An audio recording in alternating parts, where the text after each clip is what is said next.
Buenos días. Vamos a ver hoy la clase de radioterapia. Vamos a hablar de un tema muy interesante que se llama carcinogénesis. Carcino significa cáncer, génesis nacimiento. Bien. Decía Galeno que en su teoría de la carcinogénesis decía que el cáncer aparece por un desequilibrio entre los humores y acumulación de bilis, que originaba un tumor y un estado de melancolía, síndrome constitucional neoplásico. Es lo que decía Galeno en sus primeras aportaciones. Después, Paracelso afirmó que los tumores se producían por una acumulación de agentes exógenos en el organismo. Más tarde, Popp observó la asociación entre cáncer de escroto y los dispositivos que se usaban para quitar el hollín de las ollas. Más tarde se describió como histopatología del cáncer. En el siglo XX, el campo molecular y genético identificó carcinógenos específicos. Se demostró la naturaleza evolutiva de la carcinogénesis, y Peyton, Yahuía, Rose e Isaac Iberumen fueron los médicos que más aportaciones le dan a esta ciencia. Ya en el siglo XXI, la oncología molecular se volvió muy importante. Esta obviamente se hizo muy clínica, patológica. Boderi fundamentó que la oncología molecular y la carcinogénesis eran defecto fundamental del cáncer y reside en el material genético de la célula. Bien, dicen la definición de las más acertadas. El cáncer es una enfermedad genética que se produce por la alteración de la expresión de las lesiones de los genes celulares, lo que produce de forma acumulativa y secuencial hasta la aparición de una neoplasia maligna.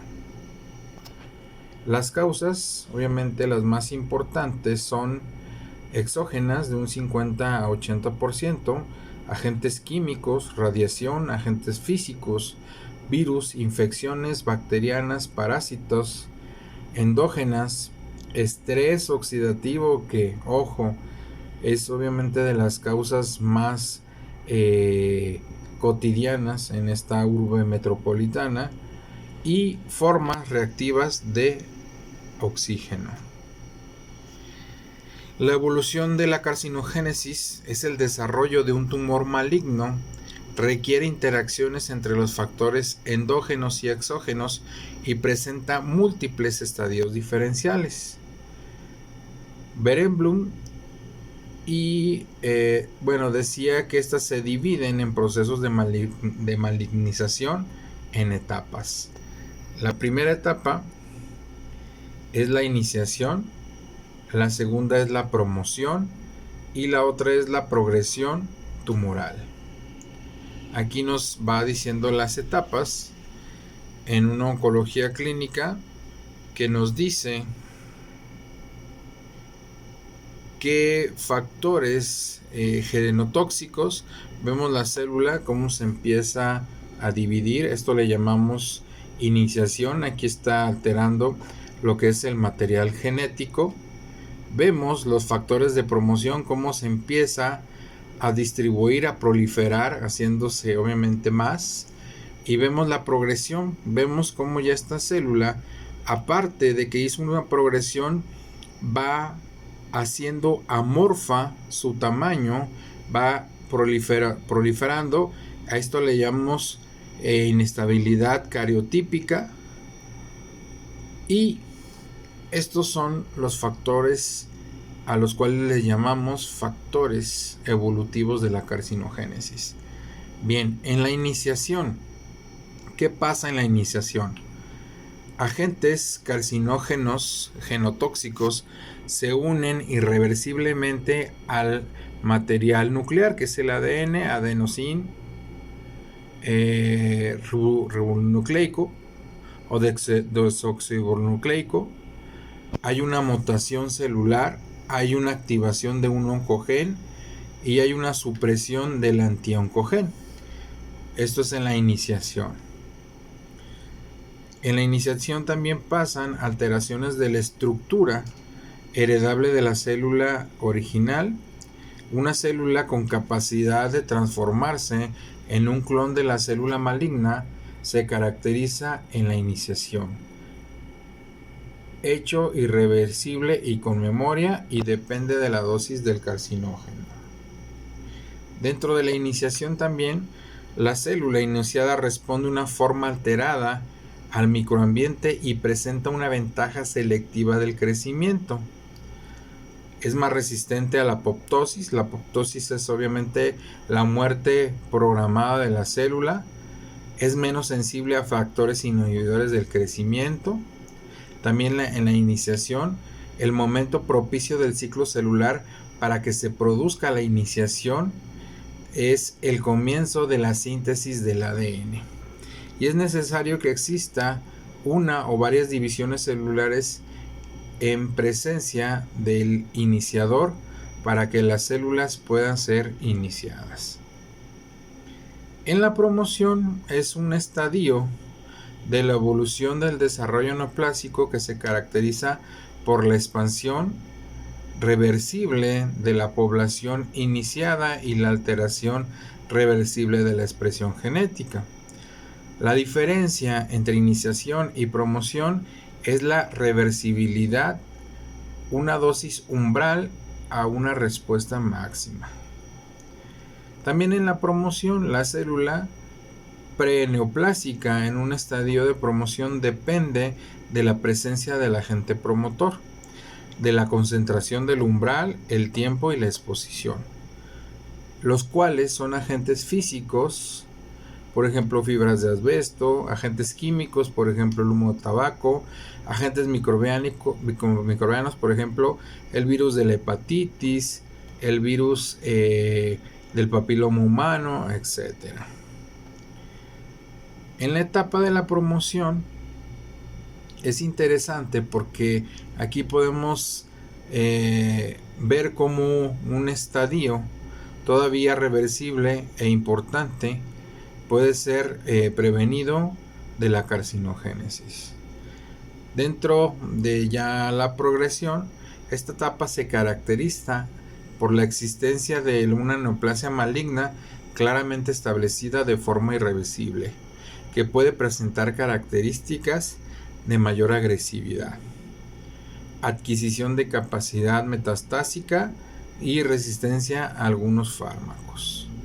Dentro de la progresión también se caracteriza de la fase, es la inestabilidad cariotípica, resultado de la acumulación de mutaciones del ADN más la acción de carcinógenos capaces de dañar el ADN.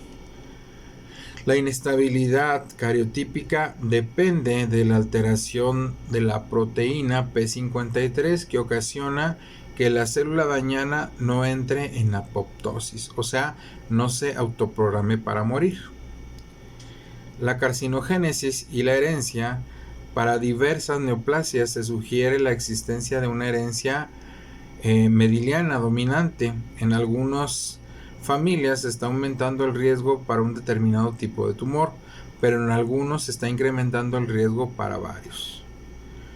La neoplasia determinada genéticamente aparece en edades tempranas y tiene un origen multifocal. La predisposición genética al cáncer se manifiesta de diversas formas. Heredar la mutación que predisponga al portador al desarrollador de un tumor. Heredar la capacidad disminuida para reparar los daños que se producen en el ADN.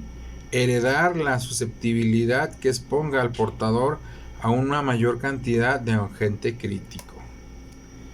La susceptibilidad genética es importante. en un ambiente laboral por la exposición a carcinógenos, ya que la susceptibilidad individual hace que una persona puede ser de 10 a 200 veces más sensible que otra a un carcinogénico. La carcinogénesis química, los componentes químicos son responsables de un 5% de los tumores de la población general, un 30% de los trabajadores que la manipulen, y en la actualidad hay 107 sustancias, de las cuales 39 han demostrado ser carcinógenas para el ser humano y 68 de forma probable. Los tumores inducidos por sustancias químicas presentan las siguientes características: aparecen en edades más tempranas, presentan especificidad de un órgano, aparecen tras la exposición prolongada y repetida de sus periodos de latencia es más largo, y existe mayor incidencia en varones de 7 a 1. También los hidrocarburos, colorantes axónicos, aminas aromáticas, las nitrosaminas, la flamina, compuestos orgánicos, metales como el níquel, el cromo, el cobalto y arsénico. Se clasifican según su actuación: genotóxicos, ADN, epigenéticos, que facilitan el crecimiento de células neoplásicas. Bueno, todo esto lo vamos a ver en otro tema. Ahorita nos vamos a ir de lleno a lo que es la carcinogénesis. Está interesante este tema para los que van a dar factores de proliferación. De hecho, yo les puedo pasar el link con mucho gusto. Bien, estamos hablando ya de la fisiopatología celular, de la carcinogénesis en sí. Las células pasan por 3 estadios: la posibilidad de proliferar continuamente, mantenimiento sin divisiones y muerte final por apoptosis. Aquí tenemos el ciclo celular, donde obviamente va a haber una sinasa activa controlada, después se va a degradar, va a ser iniciada, sintetizada y inactivada. Este es otro ciclo que es muy similar al otro, y ya no me voy a meter en bioquímica porque si no lo voy a hacer bolas. El mecanismo de proliferación de la célula tumoral: todo tumor es consecuencia final de la alteración de la regulación del ciclo celular en algunos de sus puntos. Estimación excesiva de la proliferación, alteración de los mecanismos de control mediante una proteína que se llama P53, que favorece al crecimiento celular. Cualquier desajuste en la actuación del complejo sistema cíclico de las sinasas y las ciclinas, esto puede provocar la forma de una probable población celular cuantitativa como cualitativa anormal. La apoptosis juega un papel muy importante, es la muerte programada. La apoptosis, aquí es importante, es una muerte celular cuyo objetivo es eliminar las células del huésped, que ya no son necesariamente a través de la activación de una serie coordinada y programada. Es un acontecimiento interno a nivel del material genético. Los internos son cambios en sus diferenciaciones de proliferación y pérdida del carácter de territorio. Los externos son agresiones por agentes físicos o químicos, virus o factores del medio. La apoptosis, aquí vamos a ver la cromatina, se condensa, el ADN se corta en el citoplasma y se condensa, y hay una reducción de volumen y fragmentación. Estos cuerpos obviamente se autodestruyen haciendo la apoptosis y no desencadenan respuesta inflamatoria o no dejan huella. Los factores desencadenantes de la apoptosis es la proliferación aumentada, la alteración del ADN por quimio o radioterapia, diferenciaciones aberrantes, infecciones virales, células citotóxicas o pérdida territorial. Cuando hablamos de necrosis es cuando ya mueren. Es un espectro de cambios morfológicos que siguen a la muerte celular del tejido vivo, derivado de la acción degradativa progresiva de las enzimas y de la desnaturalización de las proteínas sobre la célula mortalmente lesionada.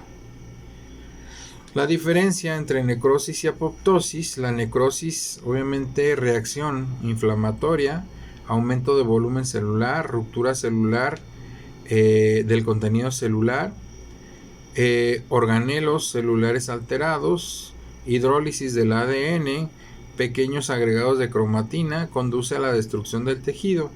Y en apoptosis, sin reacción inflamatoria, disminución del volumen celular, fragmentación celular, organelos y células intactas, hidrólisis del ADN en fragmentos de nucleicos, grandes masas heterogénicas, y afecta a determinadas células. En la apoptosis y el cáncer se presenta una serie muy característica. Cuando se altera el equilibrio o el homeostasis normal de una célula, se favorece a la aparición de un fenotipo. Escuchen bien esta palabra, es una palabra clave. Fenotipo. El fenotipo es transformado y origina una neoplasia. Neoplasia es una nueva plasia, nuevo tejido. Por el mecanismo de la apoptosis, estas células mutadas son eliminadas, pero si falla algún sistema de la apoptosis, se desarrollará un tumor por la acumulación de células que siguen un proceso de muerte programada. En la apoptosis y en el cáncer, la apoptosis anómada se debe principalmente a un defecto de la regulación del complejo de la proteína BCL2 y un defecto de la regulación de la proteína P53. Acuérdense, cuando hablamos de P53 hablamos de proteínas que elevan la alta posibilidad de la formación de un tumor. La alteración genética prevalece más en las que involucra la proteína P53, controla el crecimiento normal de las células y elimina las que tienen características transformadas, génesis y perpetuación de una neoplasia. La terapia antitumoral que solo daña a las células malignas sin producir muerte es eficaz si el sistema de P53 está intacto. Bien, ya para terminar, las células neoplásicas malignas es el resultado de la acumulación de una serie de alteraciones del sistema de ADN, mutaciones, translocaciones, se desarrolla en una célula transformada con diferenciaciones aberrantes, proliferación aumentada, supervivencia prolongada, capacidad de invadir y producir metástasis. Y bueno, les dejo la bibliografía por si quieren investigar algo más. Está muy interesante.